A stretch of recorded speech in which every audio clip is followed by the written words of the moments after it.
Welcome guys, आपका फिर से स्वागत है एक नई क्लास के साथ। और जिसमें आज हम बात करने वाले हैं daily scholarship test paper number 2। तो यहाँ पर याद रखिए जितने भी क्वेश्चन है सारे इंपॉर्टेंट है, तो सारों को एक बार ज़रूर देख लेना। इसके साथ साथ आप नोट डाउन ज़रूर कर सकते हो, क्योंकि याद रखिए यहाँ पर जितने भी क्वेश्चन है उनको तो कराया जाएगा। इसके अलावा जो भी यहाँ पर क्वेश्चन बनेंगे या फिर कौन कौन से क्वेश्चन आपको एग्जाम में पूछे आते हैं उनके बारे में यहाँ पर हम डिस्कस करने वाले हैं। ठीक है, तो फर्स्ट क्वेश्चन यहाँ पर आपको पूछा गया है नाबार्ड। तो नाबार्ड याद रखिएगा कि इसकी स्थापना कब हुई थी, कहाँ पर हुई थी, ये दोनों ही क्वेश्चंस आपको पूछे जाते हैं।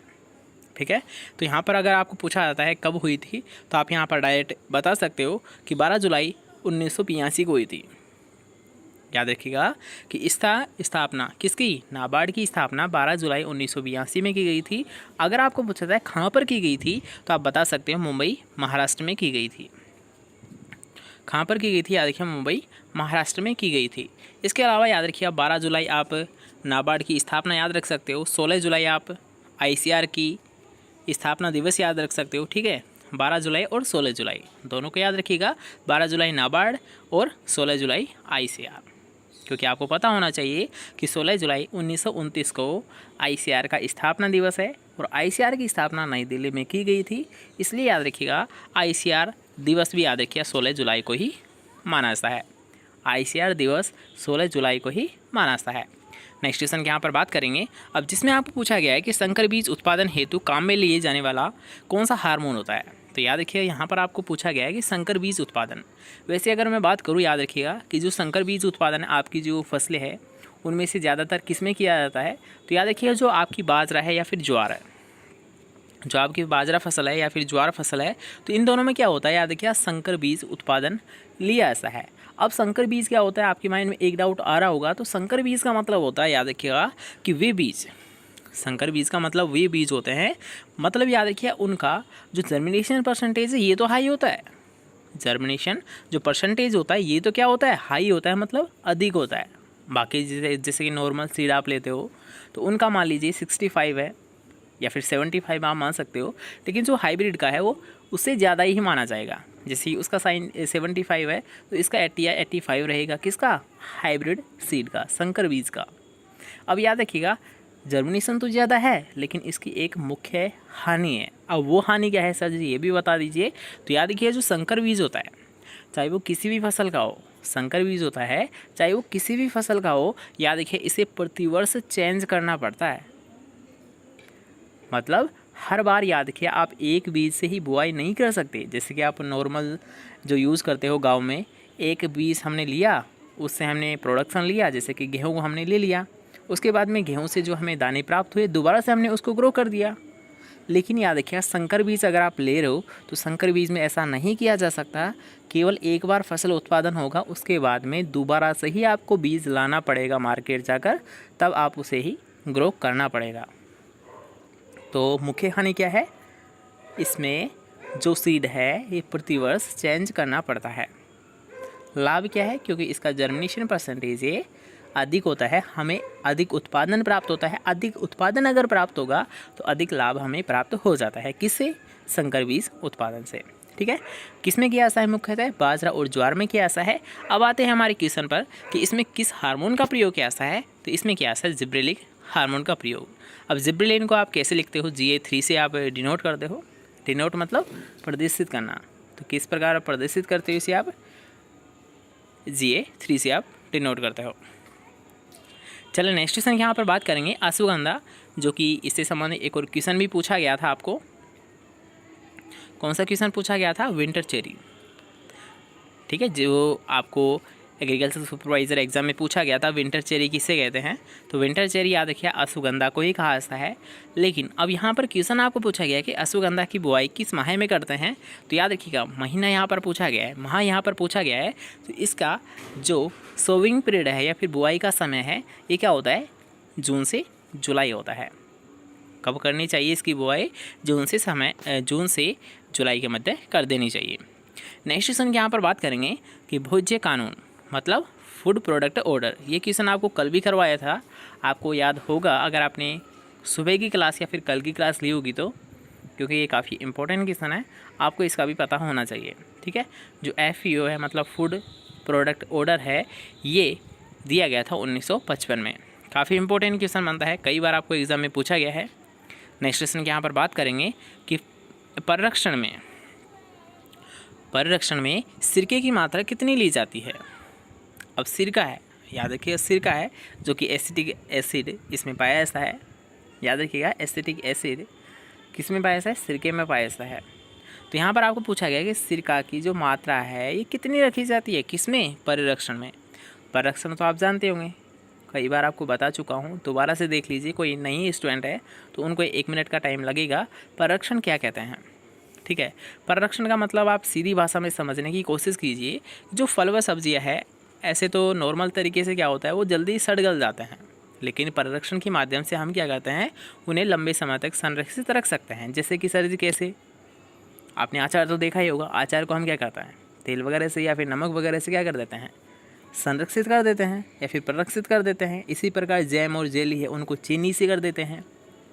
चीनी मतलब तो आप जानते होंगे शक्कर, ठीक है। चीनी के द्वारा जैम या जेली है इनको हम कर देते हैं क्या, परिरक्षित।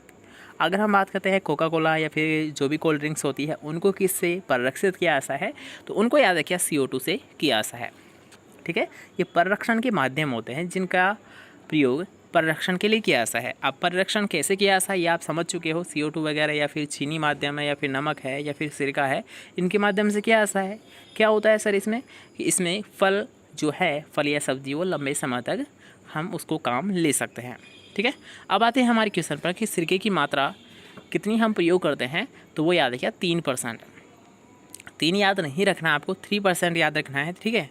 2 से 3% भी आपको देखने को मिल जाता है कई बार, तो 2 से 3% आप याद रखें, ठीक है। चलिए नेक्स्ट क्वेश्चन के यहाँ पर बात करेंगे कि भारतीय बीज अधिनियम पारित किया गया वर्ष। तो याद रखिए भारतीय बीज अधिनियम ये जो पारित किया गया था ये किया गया था 1966 में।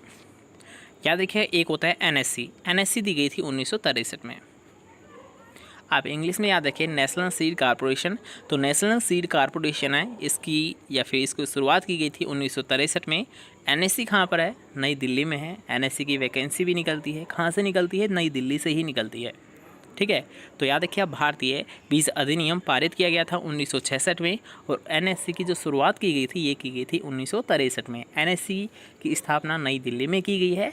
आप याद रख सकते हो NSC की जो वैकेंसी है नई दिल्ली से ही निकलती है। नेक्स्ट क्वेश्चन के यहाँ पर बात करूँगा कि राष्ट्रीय बीज परिरक्षण प्रयोगशाला कहाँ पर स्थित है। याद रखिएगा यहाँ पर पूछा गया राष्ट्रीय बीज परिरक्षण प्रयोगशाला मतलब लेबोरेटरी। तो इसकी लैब कहाँ पर है, देखा होगा एक इंटरनेशनल की लेवल की होती है, एक सेंट्रल लेवल की होती है। तो इंटरनेशनल की तो कहाँ पर होती है, नैरोबी केन्या साइड होती है, लेकिन यहाँ पर बात की जा रही है याद रखिए राष्ट्रीय की।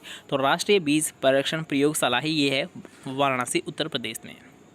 कहाँ पर है, वाराणसी उत्तर प्रदेश में स्थित है। नेक्स्ट क्वेश्चन की यहाँ पर बात करूँगा, जैसे कि यहाँ पर आप देख सकते हो कि अंतर्राष्ट्रीय बीज परिरक्षण संगठन, दोनों को हम एक साथ क्लियर कर लेते हैं ताकि आपको कोई कन्फ्यूज़न नहीं रहे, ठीक है।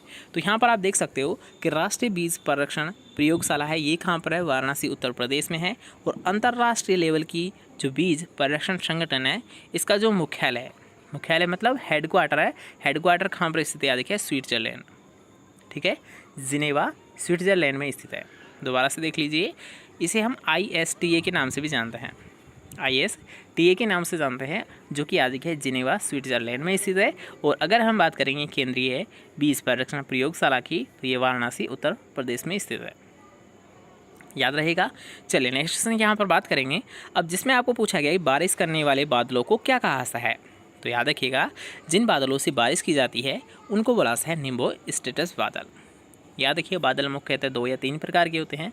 कुछ टाइप के ऐसे होते हैं जो कि केवल क्या करता है, गर्जना करता है, केवल कड़कते हैं। आपको जो तड़ित आपने सुना होगा वर्ड, हिंदी में यूज़ करते हैं, ठीक है, तड़ित, बिजली कड़कना जब आप बोलते होंगे तो उसी को तड़ित बोलते हैं। तो याद रखिए कुछ बादल इस टाइप की हुई होते हैं, केवल गर्जना करते हैं। क्या करते हैं, केवल गर्जना करते हैं। कुछ बादल होते हैं जो कि बारिश करते हैं, ठीक है। तो यहाँ पर पूछा क्या गया है कि जो बारिश करने वाली बादल है उसको किस नाम से जाना जाता है, तो वो होते हैं निम्बो स्टेटस बादल, ठीक है। चलिए नेक्स्ट क्वेश्चन के यहाँ पर बात करेंगे कि विश्व भोजन दिवस कब मनाया जाता है। विश्व भोजन दिवस कब मनाया जाता है? तो ये मनाया जाता है 16 अक्टूबर को। अब यहाँ पर 3 क्वेश्चन हम एक साथ याद रखेंगे। कैसे याद रखेंगे सर जी, ये भी बता दीजिए। तो याद रखिएगा, सबसे पहले आपको याद रखना है 16 जुलाई। तो 16 जुलाई को ICAR दिवस मनाया जाता है। क्या मनाया जाता है? ICAR दिवस मनाया जाता है। अगर मैं बात करूँ 16 सितंबर, तो 16 सितंबर को याद रखिएगा ओजोन दिवस मनाया जाता है। क्या मनाया जाता है? ओजोन दिवस मनाया जाता है। अगर मैं बात करता हूँ 16 अक्टूबर, तो 16 अक्टूबर तो आपको डायरेक्ट दिख रहा है, विश्व भोजन दिवस। मेरे साथ एक बार रिपीट कीजिए कि 16 जुलाई को ICAR दिवस मनाया जाता है, 16 सितंबर को ओजोन दिवस मनाया जाता है, 16 अक्टूबर को विश्व भोजन दिवस मनाया जाता है। ठीक है, तो आसानी से याद रख सकते हो। तीनों क्वेश्चन आपको एक साथ ही याद हो जाएंगे, कोई दिक्कत नहीं है और ना ही कोई कन्फ्यूज़न होगा। ठीक है, तो ऐसे आप एक ट्रिकी माध्यम से क्वेश्चंस को याद कर सकते हो, जिससे कि आपको कोई दिक्कत नहीं आए। ठीक है, आई थिंक आपको क्लास पसंद आई होगी। आपको कुछ क्वेश्चंस यहाँ पर नए भी देखने को मिले होंगे और आपको क्लासेस से कुछ न कुछ नया डेली आपको सीखने को मिल रहा है। अगर आपको क्लासेस पसंद आती है तो वीडियो को लाइक कर दे चलना, इसके साथ साथ शेयर ज़रूर कर दे, ताकि ज़्यादा से ज़्यादा स्टूडेंट यहाँ पर ऐड हो पाए। और याद रखिए, कुछ बेनिफिट यहाँ पर आपको भी और कुछ बेनिफिट हमको भी मिल पाए। ठीक है, तो शेयर करना बिल्कुल ना भूलें। चलिए मिलते हैं नेक्स्ट क्लास के साथ, जब तक लिए अच्छे से पढ़िए, अच्छे से रहिए। Bye bye, take care, good night.